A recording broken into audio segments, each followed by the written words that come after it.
utii bila shuruti. Kwanza unatii alafu ndio hoja. Tumefahamiana? Na ndio maana utaona wakati mwingine Uislamu ni dini ya kijeshi. Inakwenda kijeshi. Imam karukuu na wewe unatakiwa ufanyeje? Urukuu. Kanyanyuka na wewe ufanyeje? Mnakwenda kwa amri. Atangulie yeye wewe ufuate, atangulie wewe ufuate. Nidhamu. Kwa hivyo wa umirtu, nimeamrishwa an uslima, nijikabidhi, nisalimu amri li rabbil alamin, kwa Mola wa vilimwengu vyote.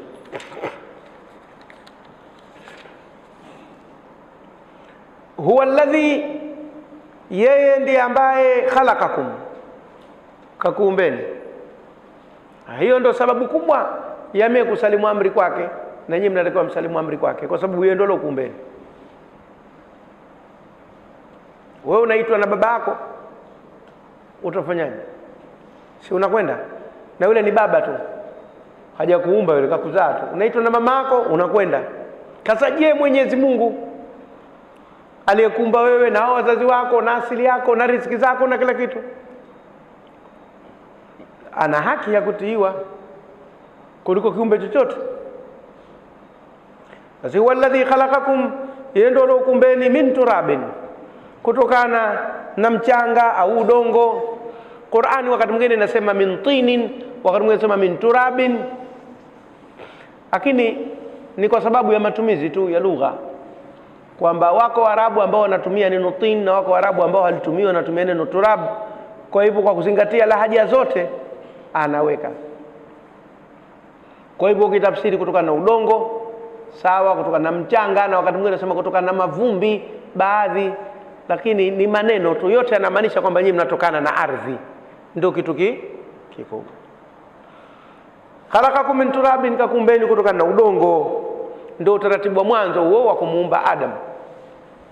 Na hili limekuwa na maneno mengi sasa hivi kwa wanasayansi, kwa mwanadamu kaumbwa kwa udongo vipi. Fikra ambayo imekuwa ikizungumzwa siku zote kwenye dini ya Kiyahudi, dini ya Kikristo na hata dini ya Kiislamu ni huu udongo umefinyangwa, likatengenezwa, likawa kama sanamu, alafu likapulizwa roho. Ndio fikra iliyokuwa miaka mingi inazungumzwa hivyo.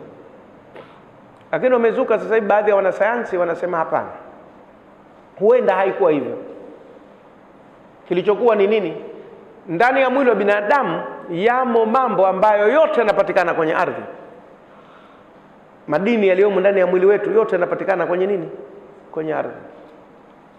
Mna makalsium, mna potassium, mna nini, vitu chungu nzima ambavyo vinapatikana kwenye ardhi, ndani ya mwili wa binadamu vinapatikana. Na ndio maana binadamu akishakufa akazikwa, anapotea mle ndani ya ardhi na anachanganyika kabisa.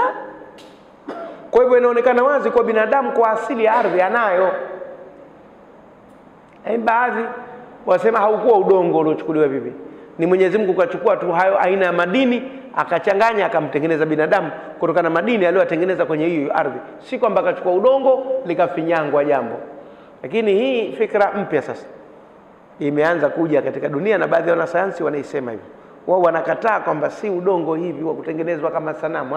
Ni vitu ndani ya udongo vimechukuliwa akatengenezwa nani? Binadamu.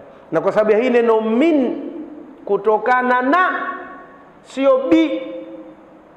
Bi maana yake ni kwa, min kutokana na.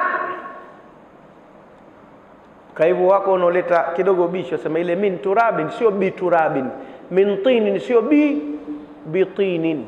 Ingekuwa bitinin kwa udongo, biturabin kwa mchanga, min kutokana na udongo.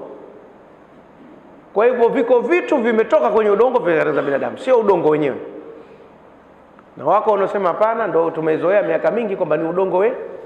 Lakini pia mjadala huu si mjadala katika nguzo za imani, kwamba labda ukiamini hivi itakuwa umekufuru, ukiamini vile. Ni masala ya kitaaluma zaidi. Tumefahamiana Nimeyagusia kwa sababu mnaweza mkenda huko au watoto wenu wakasoma masayansi huko, wakafika mahala wakaja na hoja, mkaanza kubishana. Mimi na watoto wawili wanasoma sayansi.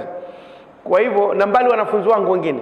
Kwa hivyo najiandaa, najua alafu mmoja yuko nje ya nchi, akija anakuja na hoja za kisayansi kweli kweli. Sasa ukifanya mchezo mnaanza kupigizana kelele mpaka mtaanza kuitana makafiri na mwanao mwenyewe. Lazima ujiandae sasa, hasa kama ni mwanachuoni, kufahamu changamoto za sayansi na dini zinavyokwenda.